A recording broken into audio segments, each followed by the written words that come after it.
जननीं शारदां देवीं रामकृष्णं जगद्गुरुं पादपद्मे तयो শ্রীত্বা প্রণমামি মুহুর্মুহু। জয় মা।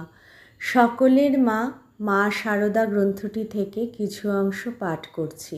নিমাই সাধন বসু। ঐশ্বর্য বৈভব আড়ম্বর জাঁকজমক নিয়ে অহংকার করা ঠিক না। এই সব কিছুই অনিত্য, আজ আছে কাল নেই।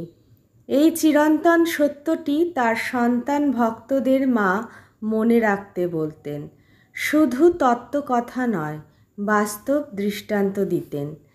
কামারপুকুরের যোগীদের সম্বন্ধে বলতেন, এককালে ওই পরিবারের কী সুখ সমৃদ্ধি ছিল, কত লোকজন। সেদিন আর নেই, সব শেষ। লাহাদেরও একই অবস্থা, বিশাল ঐশ্বর্য, লোকজন, উৎসব, পালা পার্বণ লেগেই থাকত। এখন আর কিছুই নেই। একই হাল পাইন পরিবারের, সবই ভোজবাজির মতো উবে গেছে। এই সব দেখে শিখলে মনের মধ্যে বৈরাগ্য আসে। কিন্তু কঠোর বাস্তববাদী মা জীবনের অভিজ্ঞতা থেকে এও জানতেন, উপদেশ দিলেই কাজ হয় না, প্রকৃত বৈরাগ্য আসা খুবই কঠিন। স্বামী অরূপানন্দ প্রশ্ন করেছিলেন, মা, আমাদের ভেতর কত কি তুচ্ছ বাসনা উঠছে, এসব কি করে যাবে? উত্তরে মা বলেন, তোমাদের ওসব কোনো বাসনা নয়, ও কিছু নয়। ওসব যত বেরিয়ে যায় তত ভালো। যতক্ষণ আমি রয়েছে ততক্ষণ বাসনা তো থাকবেই। তিনি ভগবান শ্রী রামকৃষ্ণ রক্ষা করবেন।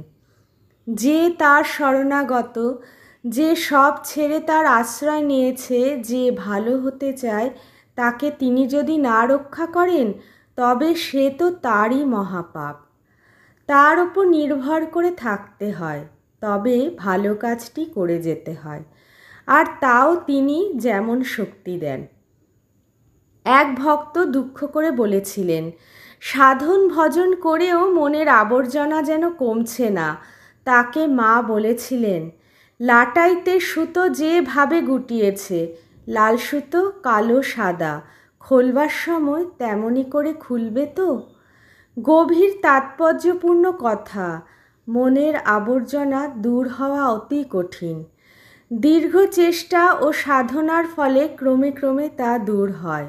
কোনো দ্রুত পথ বা উপায় নেই, শর্টকাট নেই। এক ভক্ত জিজ্ঞাসা করেছিলেন, এত তো জপ তপ করলুম, কিছুই তো হলো না। মা উত্তর দিয়েছিলেন, এ কি শাক মাছ যে যা দাম দিয়ে কিনে নিলুম? এখন যারা আসছে তারা খালি বলছে, ঠাকুর দেখিয়ে দাও। সাধন নেই, ভজন নেই, কত কি অন্যায় অপরাধ করেছে তার ঠিক নেই। সে সব ক্রমে ক্রমে কাটবে, তবে তো। আকাশে চাঁদটি মেঘে ঢেকেছে, ক্রমে ক্রমে হাওয়ায় মেঘটি সরে যাবে, তবে তো চাঁদটি দেখতে পাবে। ফস করে কি যায়? এও তো তেমনই।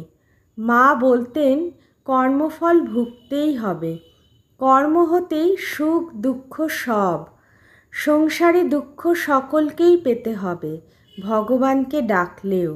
দুঃখ তো ভগবানের দয়ার দান।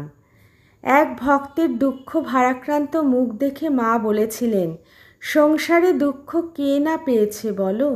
বৃন্দে বলেছিল কৃষ্ণকে, কে বলে তোমাকে দয়াময়? রাম অবতারে সীতাকে কাঁদিয়েছে, কৃষ্ণ অবতারে রাধাকে কাঁদাচ্ছ, আর কংস কারাগারে দুঃখ কষ্টে দিনরাত কৃষ্ণ কৃষ্ণ করেছে তোমার পিতামাতা। তবে যে তোমাকে ডাকি তা এই জন্য যে তোমার নামে সমন ভয় থাকে না। মার উপদেশ শুধু তত্ত্বকথা, কথার কথা ছিল না। যারা মার নিজের মুখে কথাগুলি শোনার সুযোগ পেয়েছিলেন, তাদের জীবনে এই সব কথা আশা ভরসা সান্ত্বনার মতো ছিল। জয় মা।